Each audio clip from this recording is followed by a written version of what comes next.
Assalamualaikum warahmatullahi wabarakatuh. Selamat pagi semuanya.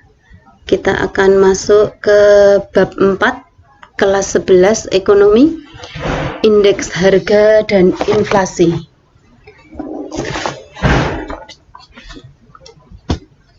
Mari kita belajar bersama.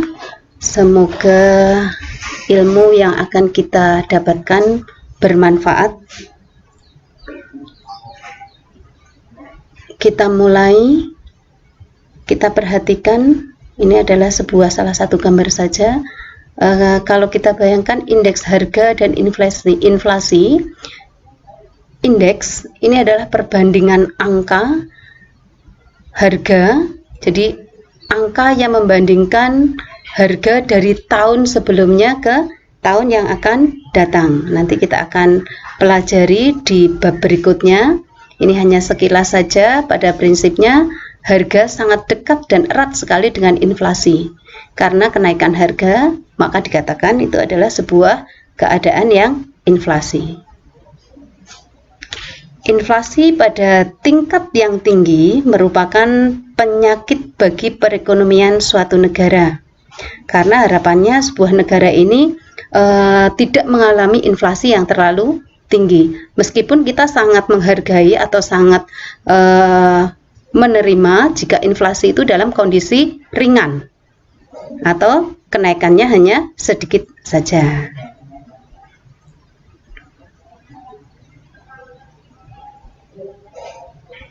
Kita akan pelajari pada materi bab 4 ini. Yang pertama adalah pengertian inflasi, penyebab inflasi, jenis inflasi, dan seterusnya sampai permintaan dan penawaran uang.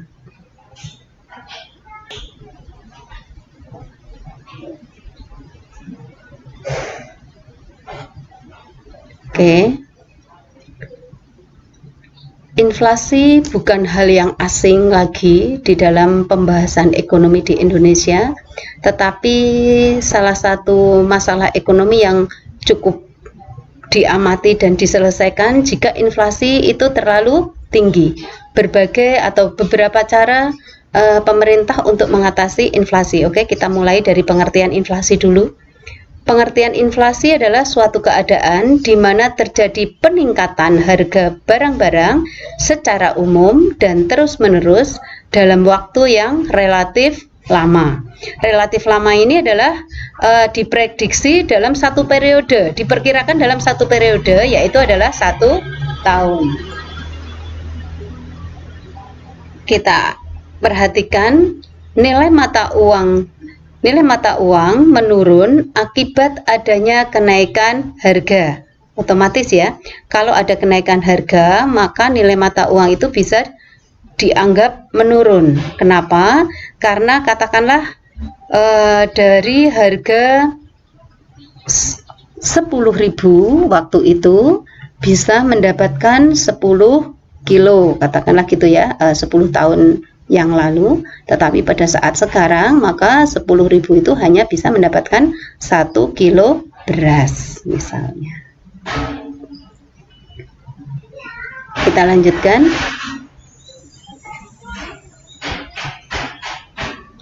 Oke. Deflasi adalah keadaan semakin turunnya harga barang-barang atau suatu keadaan semakin meningkatnya nilai uang. Kita lanjutkan. Kita perhatikan penyebab terjadinya inflasi secara umum. Yang pertama adalah kelebihan permintaan. Yang kedua, kenaikan biaya produksi.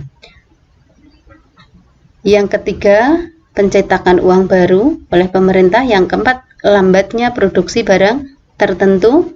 Yang kelima, sikap konsumen atau masyarakat terhadap informasi kenaikan harga. Yang keenam, sikap produsen terhadap informasi kenaikan harga. Yang ketujuh, kebijakan pemerintah yang kurang tepat. Sedikit akan kita bahas kelebihan permintaan. Kelebihan permintaan ini disebabkan karena masyarakat selera masyarakat meningkat. Ini sering sekali ya kita lihat dari beberapa barang. Jadi jika permintaan ini berlebihan dan jumlah barang yang ada yang dibutuhkan itu sedikit, pasti akan mendorong harga itu menjadi naik. Sehingga ini adalah salah satu penyebab terjadinya inflasi. Kelebihan permintaan. Kalau permintaannya terlalu banyak, sedangkan jumlah barang yang diproduksi atau jumlah barang yang ada itu sedikit, maka menyebabkan harga menjadi naik. Kalau kenaikan atau penyebab inflasi yang kedua dikarenakan biaya produksi, ini juga salah satu penyebab ya. Kenapa? Karena faktor-faktor yang mempengaruhi produksi ini cukup banyak, diantaranya termasuk tenaga kerja, bahan baku, juga biaya overhead. Nah, ini kalau semua biaya-biaya ini naik, otomatis nanti biaya produksinya tinggi. Kalau biaya produksinya tinggi, pasti akan mempengaruhi harga barang tersebut menjadi naik. Yang ketiga, ini nanti akan kita bahas lebih lanjut di slide berikutnya ya. Jadi pencetakan uang baru dari pemerintah ini juga mempengaruhi sebagai penyebab terjadinya inflasi. Kenapa? Karena ini menurut Irving Fisher, jumlah M atau jumlah uang yang beredar ini sangat mempengaruhi harga. Gitu ya. Jadi nanti kalian semuanya akan mempelajari hubungan antara jumlah uang yang beredar, kecepatan uang, harga, dan jumlah barang-barang yang diperdagangkan. Slide berikutnya kita akan mempelajari tentang jumlah uang yang beredar. Ini kaitannya dengan pencetakan uang baru. Yang keempat, lambatnya produksi barang tertentu. Ya, jika produksi barang ini sedikit, otomatis jumlah permintaan ini akan banyak, atau jumlah barang itu sedikit pasti akan, sedangkan barang itu dibutuhkan, pasti akan menyebabkan harga menjadi naik. Oke, cukup ya. Berdasarkan teori secara garis besar, ada 3 kelompok yang memberikan 3 penyebab timbulnya inflasi. Di antaranya, yang pertama adalah teori kuantitas, di mana teori kuantitas menyoroti proses inflasi dari segi peranan jumlah uang yang beredar dan harapan masyarakat tentang kenaikan harga di masa mendatang. Gitu ya, ini adalah teori kuantitas. Yang akan kita pelajari berikutnya adalah peranan jumlah uang yang beredar. Ini kita sudah mulai masuk. Menurut Irving Fisher, M kalikan V dan P kalikan T, di mana M adalah jumlah uang yang beredar, sedangkan V adalah kecepatan uang, sedangkan P adalah harga barang, dan T adalah jumlah barang yang diperdagangkan. Kita lanjutkan menurut teori kuantitas. Yang kedua adalah harapan, di mana harapan masyarakat tentang kenaikan harga. Walaupun jumlah uang yang bertambah, jika masyarakat itu percaya atau mempunyai keyakinan bahwa harga barang dan jasa tidak akan naik, maka pertambahan pendapatan tidak akan dibelanjakan. Kemudian masyarakat cenderung menabung. Ini jika ada harapan dari masyarakat bahwa uang ini tidak akan turun. Sebaliknya, jika masyarakat memiliki harapan, maka penambahan pendapatan akan menambah permintaan efektif sehingga mendorong terjadinya inflasi. Gitu ya. Ini seandainya masyarakat ini memiliki uang banyak, tetapi mereka memiliki keyakinan bahwa harga barang ini tidak akan naik, maka ada kemungkinan mereka akan menyimpan atau menabung. Tetapi jika sebaliknya masyarakat ini tidak memiliki harapan yang baik, ya, ini mereka cenderung menambah permintaan efektif. Ini artinya adalah uang mereka dibelanjakan dan dilaksanakan untuk membeli barang dan jasa tersebut, ya. Nah, ini kalau jumlah permintaan naik, tadi kita sudah bahas bahwa pada permintaan efektif atau permintaan yang dikatakan permintaan efektif ini adalah permintaan yang disertai dengan daya beli dan dilaksanakan di dalam pembelian baik barang ataupun jasa. Nah, ini juga akan mendorong terjadinya inflasi menurut teori kuantitas ya. Kita akan perhatikan contoh soal. Ini soalnya tidak terlalu sulit ya, perhitungan yang biasa saja, tetapi tentunya yang lebih sulit adalah menerapkan teori ini untuk dilaksanakan di sebuah negara. Kita lihat contohnya adalah Bank Indonesia melalui bidang moneternya mendapat informasi jumlah barang yang diperdagangkan 8 juta unit pada tingkat harga umum 50.000. Kecepatan uang yang beredar diperkirakan 20 kali. Jumlah uang yang beredar menurut teori kuantitas adalah menurut Irving Fisher M kalikan V dan P kalikan T.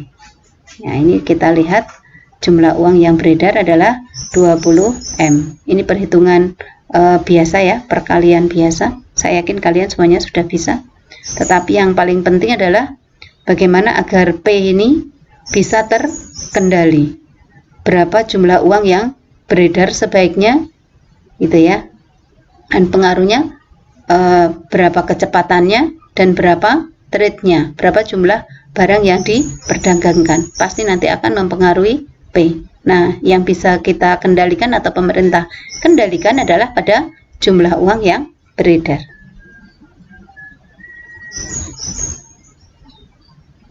Kita lanjutkan. Menurut teori Keynes, inflasi terjadi karena perebutan perolehan barang dan jasa oleh masyarakat pelaku ekonomi rumah tangga konsumsi yang ingin memperoleh barang dan jasa lebih banyak dengan kredit. Demikian juga investasi rumah tangga produksi memperluas usahanya dengan cara kredit. Ya, ini menurut Keynes ya. Inflasi juga disebabkan oleh konsumsi masyarakat yang melalui kredit. Tentunya iya. Kenapa? Karena di dalam kredit ini tentunya pasti ada bunga yang menyertai dan justru menaikkan harga, gitu ya. Oke.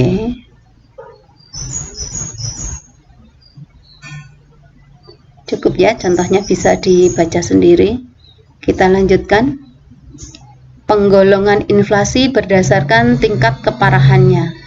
Kita lihat, inflasi ringan ini berada di 10%.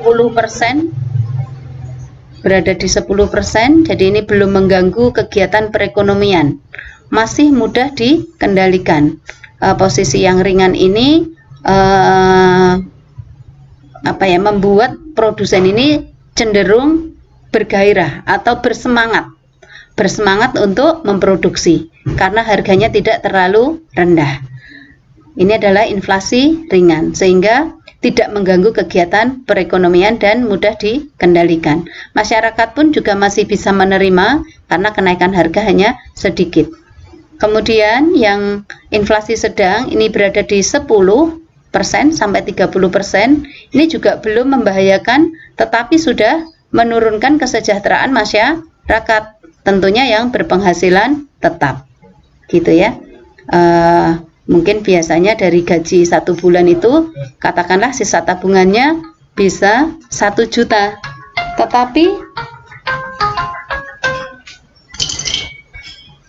Tetapi kalau dibelanjakan mungkin tabungannya tidak 1 juta lagi yang ditabung, mungkin kurang dari 1 juta.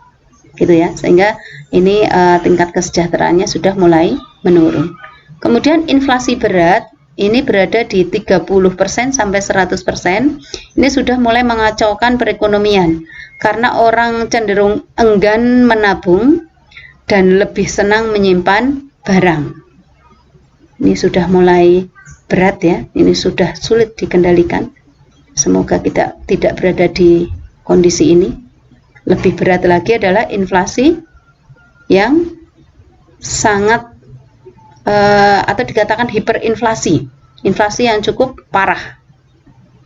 ini berada di atas 100%. Ini sudah mulai mengacaukan keadaan perekonomian dan suatu negara sangat sulit untuk mengendalikan. Ini biasanya dialami beberapa negara termasuk Indonesia ya. Hiperinflasi ini pernah terjadi di atas 100%. Ini posisi kita habis perang sekitar tahun 45, 46. Ini kondisinya hiperinflasi, bahkan sampai kondisi pemerintah menentukan senering pemotongan nilai mata uang yang dulu bernilai 1000 menjadi 500. Ini kondisi yang hiperinflasi. Sampai kebijakan itu terjadi, pemotongan nilai mata uang. Kita lanjutkan.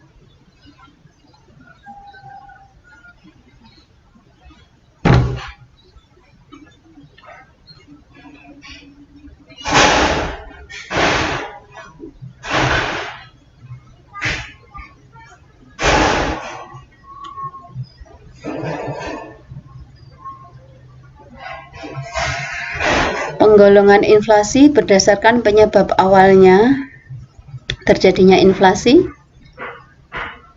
Yang pertama adalah the mindful inflation, inflasi yang dikarenakan kelebihan permintaan efektif atas barang dan jasa. Kita sudah bahas tadi ya. Kemudian yang kedua, inflasi karena naiknya biaya produksi. Oke, sudah. Kemudian penggolongan inflasi berdasarkan asal inflasi. Jika inflasi itu berasal dari dalam negeri, itu juga bisa terjadi.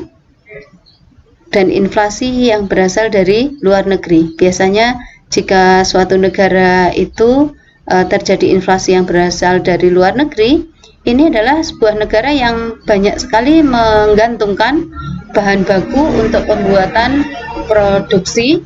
Ini berasal dari luar negeri. Oke, kita lanjutkan ke dampak inflasi. Dampak inflasi yang akan dirasakan bagi pemilik pendapatan tetap dan tidak tetap. Bagi masyarakat yang memiliki pendapatan tetap, inflasi sangat merugikan. Karena penghasilannya tetap, tetapi nilai uang itu turun ya, sehingga kurang bermanfaat atau setidaknya nilainya atau barang yang didapatkannya akan lebih sedikit dari sebelumnya jika terjadi inflasi. Sebaliknya, orang yang mengandalkan pendapatan berdasarkan keuntungan seperti pengusaha ini tidak dirugikan karena mereka bisa mendapatkan keuntungan yang sama sehingga untuk membeli barang dan jasa. Begitu juga dengan pegawai yang bekerja di perusahaan dengan gaji yang mengikuti tingkat inflasi. Ini juga termasuk tidak dirugikan. Bagaimana dengan penabung? Inflasi menyebabkan orang enggan untuk menabung karena nilai mata uang semakin turun. Semoga bisa dipahami ya. Karena seseorang ini jika menabung uang katakanlah 100 juta, kemudian 10 tahun, pada tahun itu 100 juta katakanlah bisa untuk membeli tanah sekitar 100 meter. Tetapi 10 tahun yang akan datang, uang 100 juta ini sudah tidak bisa untuk membeli 100 meter lagi. Katakanlah hanya bisa mendapatkan 50 meter. Sehingga orang ini enggan menabung dalam bentuk uang. Karena nanti tidak sesuai gitu ya. Kemudian bagi debitur dan kreditur bagaimana? Bagi orang yang meminjam uang kepada bank, inflasi menguntungkan karena pada saat pembayaran utang kepada kreditur, nilai uang lebih rendah dibandingkan pada saat meminjam. Nah, ini tergantung nanti ya, usaha ataupun seseorang tersebut digunakan bagaimana. Sebaliknya, kreditur atau pihak yang meminjamkan uang akan mengalami kerugian karena nilai uang pengembalian lebih rendah jika dibandingkan pada saat peminjaman. Bagaimana dengan produsen? Inflasi dapat menguntungkan jika pendapatan yang diperoleh lebih tinggi daripada kenaikan biaya produksi. Jika inflasi mengalami Jika inflasi menyebabkan naiknya biaya produksi sehingga pada akhirnya merugikan produsen, maka produsen enggan untuk meneruskan produksinya. Bagi perekonomian secara umum, dampak inflasi terhadap hasil produksi, dampak inflasi terhadap bentuk penanaman modal, dampak inflasi terhadap perdagangan internasional, dampak inflasi terhadap efisiensi, kemudian dampak inflasi terhadap perhitungan harga pokok.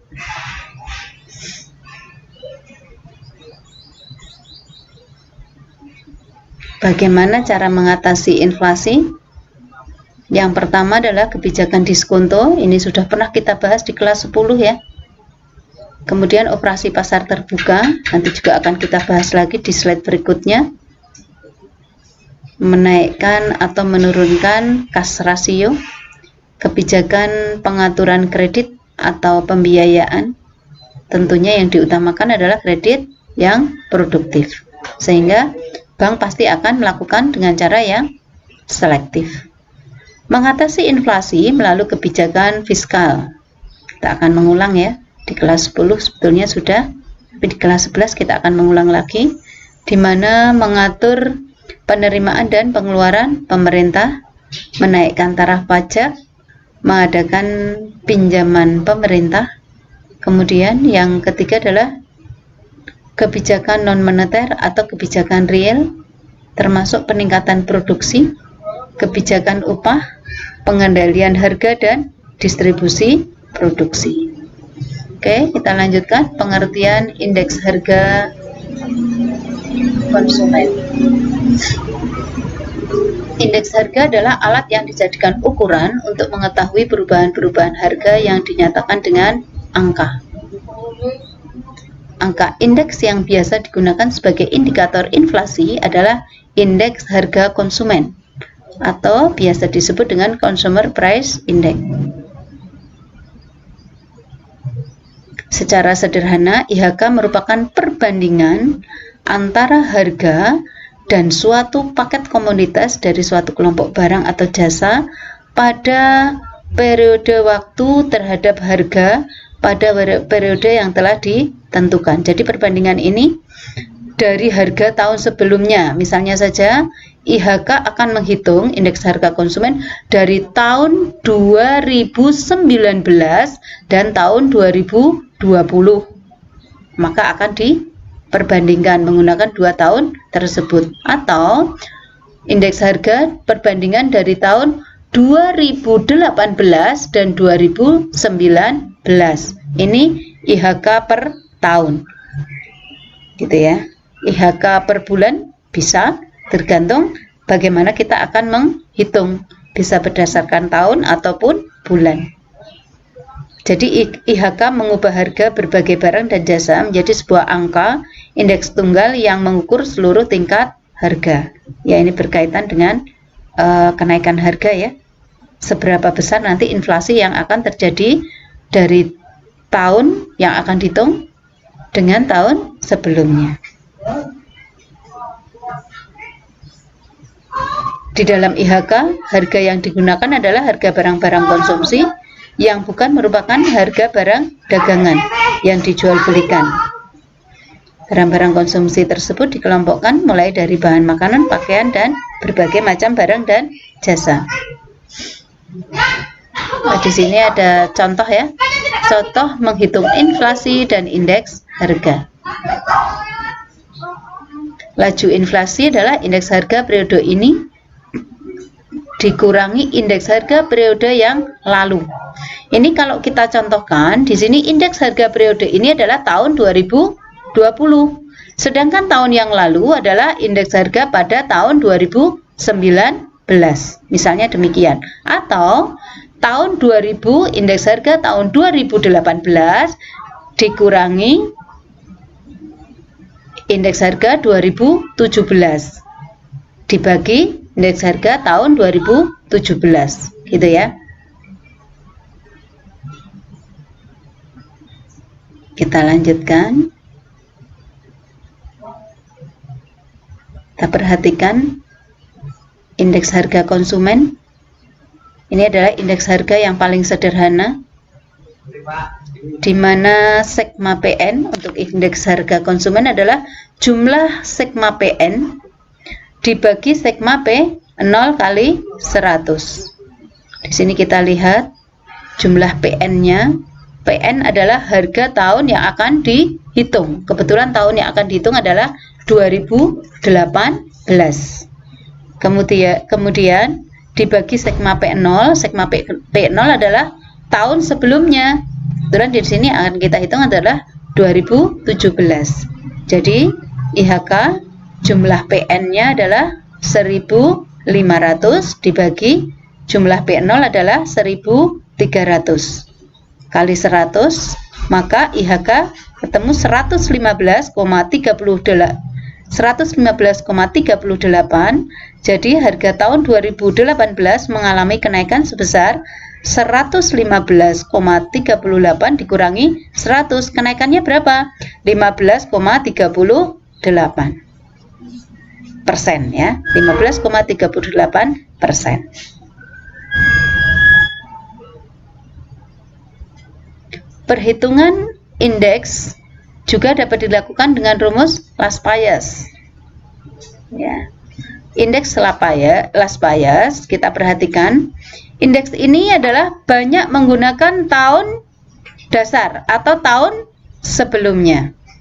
Gitu ya.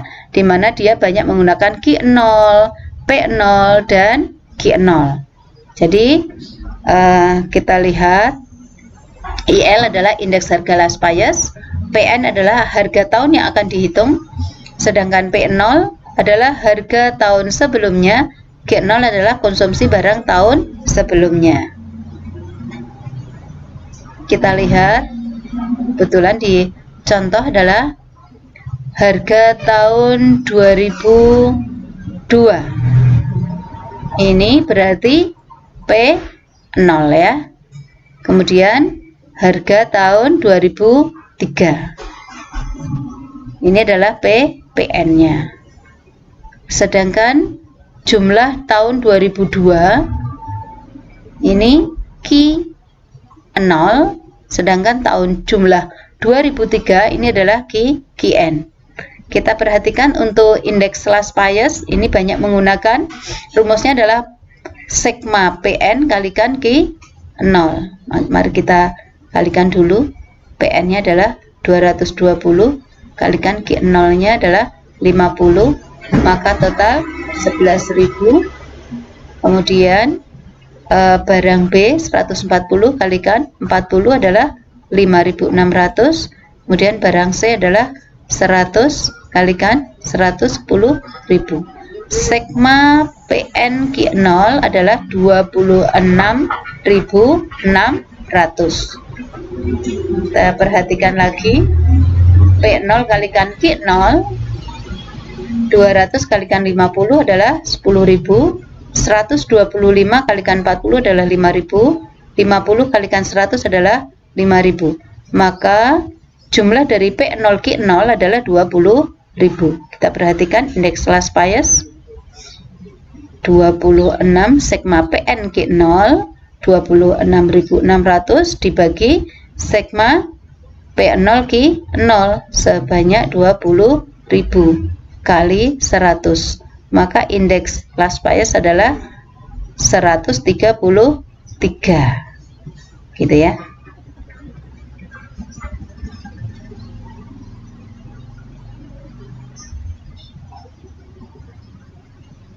Permintaan dan penawaran uang. Permintaan uang, jumlah uang yang diperlukan masyarakat dalam suatu waktu tertentu. Beberapa faktor yang mempengaruhi permintaan uang biasanya dilakukan oleh masyarakat antara lain dorongan melakukan transaksi, dorongan berjaga-jaga, dorongan spekulasi, tingkat harga, tingkat suku bunga, ekspektasi atau perkiraan, dan ramalan, meningkatnya produksi barang dan jasa. Ini beberapa faktor yang mempengaruhi permintaan uang. Kita lihat kurva permintaan uang.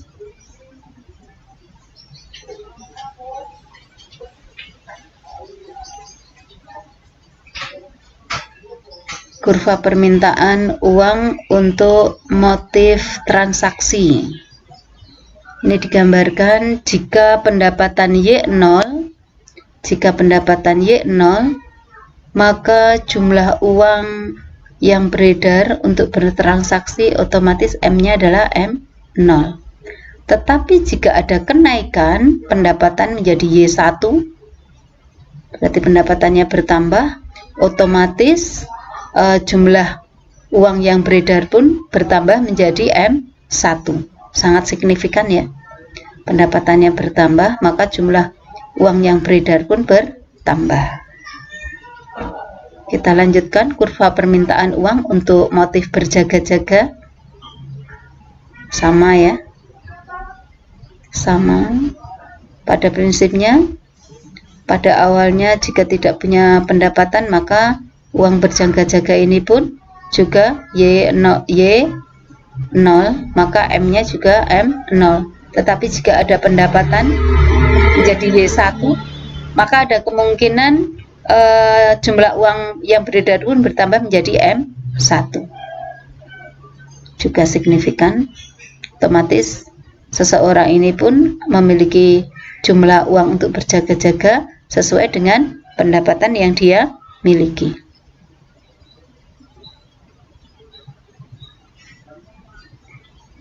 Bagaimana dengan tingkat suku bunga?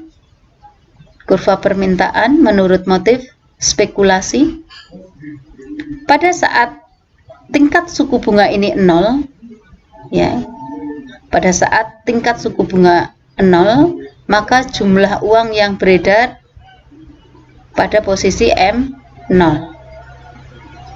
Begitu tingkat suku bunga itu tinggi atau ada kenaikan pada tingkat suku bunga, kalian perhatikan, maka jumlah uang yang beredar otomatis berkurang. Kenapa? Karena seseorang ini untuk motif berspekulasi ada kekhawatiran, sehingga mengurangi jumlah uang untuk spekulasi. Wah, ini ada kenaikan bunga. Jika kita perhatikan lagi di sini, seandainya di sini kita buat di sini adalah R2, tentunya M-nya nanti akan berada di mana? Semakin mendekati angka 0. Jika sini koordinatnya adalah 0 ya. Di sini otomatis berapa? Dia akan berkurang lagi, sedikit lagi di sini. Gitu ya. Jadi tingkat suku bunga ini mempengaruhi seseorang untuk berspekulasi. Semakin tingkat suku bunga itu tinggi, maka semakin rendah seseorang untuk melakukan investasi atau spekulasi. Gitu ya. Kita perhatikan penawaran uang. Penawaran uang adalah jumlah uang yang ada atau yang beredar di dalam perekonomian pada waktu tertentu.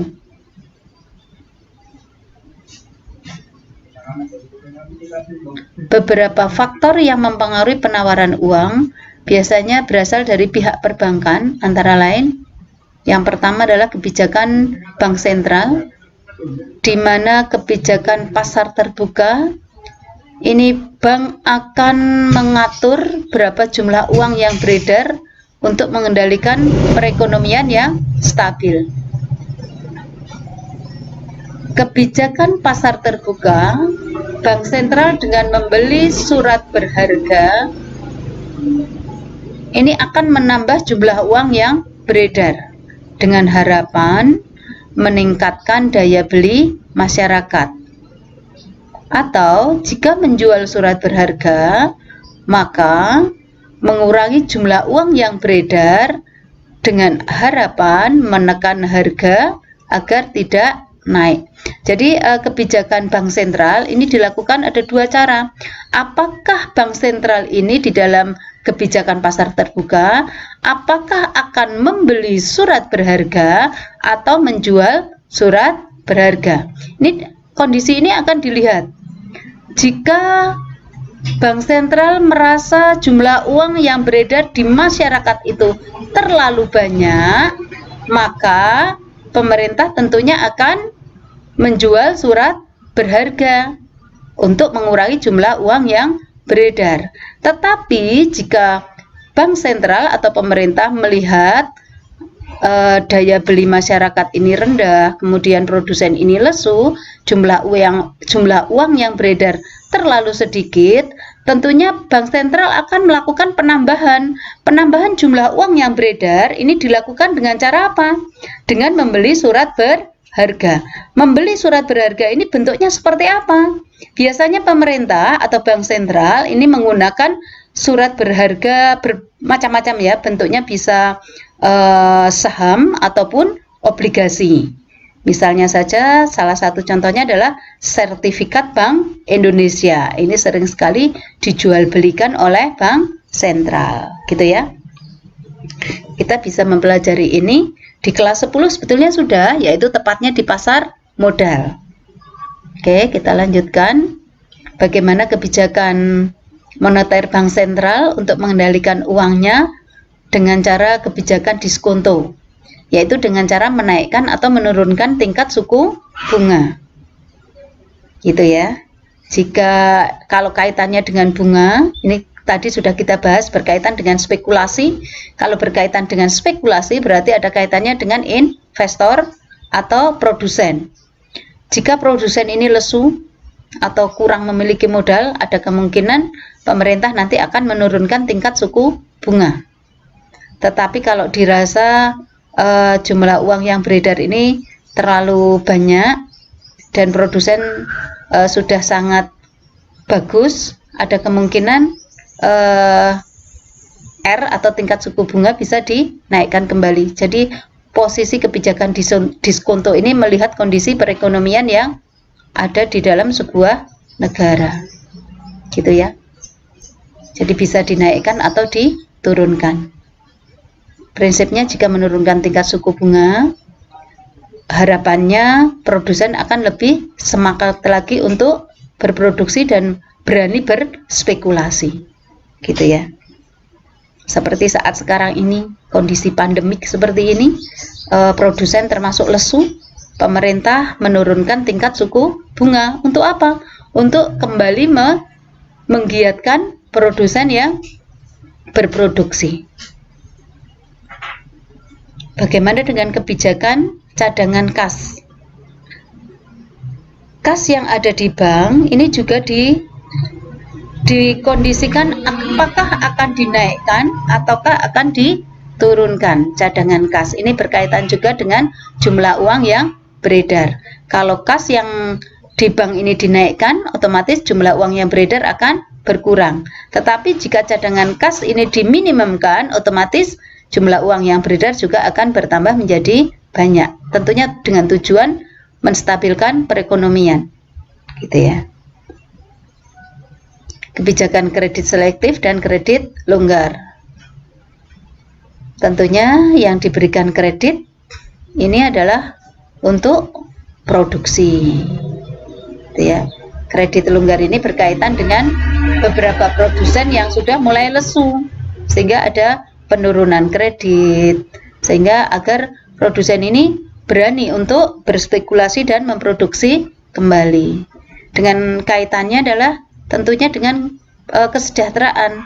Jika produsen itu kembali giat memproduksi, tentunya akan menyerap tenaga kerja. Kalau menyerap tenaga kerja, tentunya akan mengurangi jumlah uang, mengurangi pengangguran, gitu ya.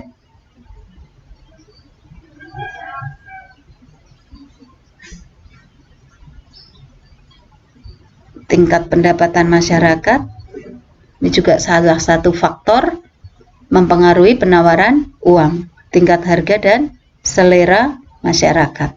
Selera masyarakat ini apakah mereka masih berselera untuk menabung dalam bentuk rupiah ataukah bentuk mata uang yang lainnya. Ini selera ya, tergantung masyarakat akan memilih uang mana yang mereka akan gunakan. Meningkatnya produksi barang dan jasa. Kebijakan anggaran yang dianut, ya. Hubungan penawaran uang dengan tingkat harga. Menurut teori kuantitas David Ricardo, jika jumlah uang yang beredar sedikit, harga-harga akan turun, sehingga nilai uang akan naik. Jika jumlah uang yang beredar banyak, harga-harga akan naik, sehingga nilai uang akan turun. Ya, ini bisa kita rasakan saat sekarang ya. Menurut teori kuantitas dari David Ricardo. Kita lihat juga menurut teori kuantitas Irving Fisher, di mana Irving Fisher menyatakan bahwa nilai uang akan ditunjukkan oleh tinggi rendahnya harga. Sangat dipengaruhi oleh jumlah uang yang beredar, kecepatan peredaran uang, dan volume perdagangan. Nah, ini dirumuskan oleh Irving Fisher, di mana M dikalikan V sama dengan P dikalikan T.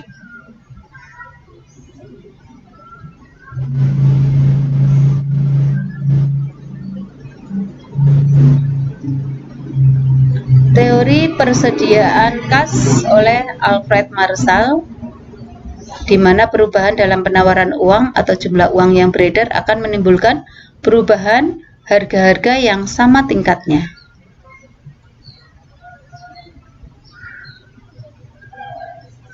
Cukup ya, kurva penawaran uang yang berkaitan dengan tingkat suku bunga, di mana M1, M0, dan M2.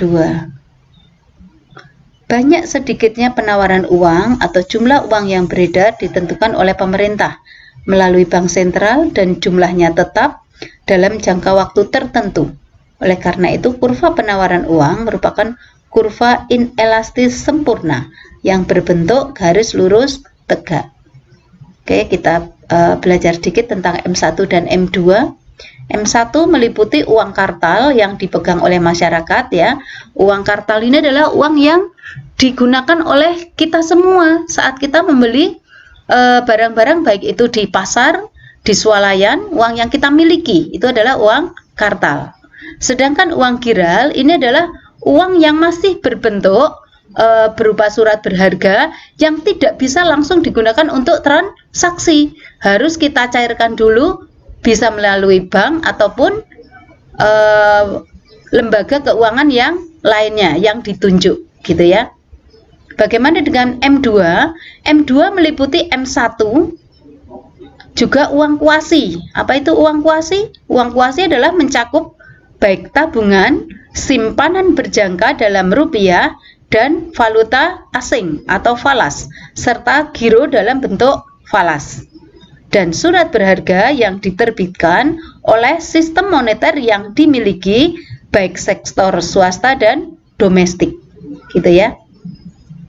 Semoga bisa dipahami dan semoga bermanfaat. Assalamualaikum warahmatullahi wabarakatuh.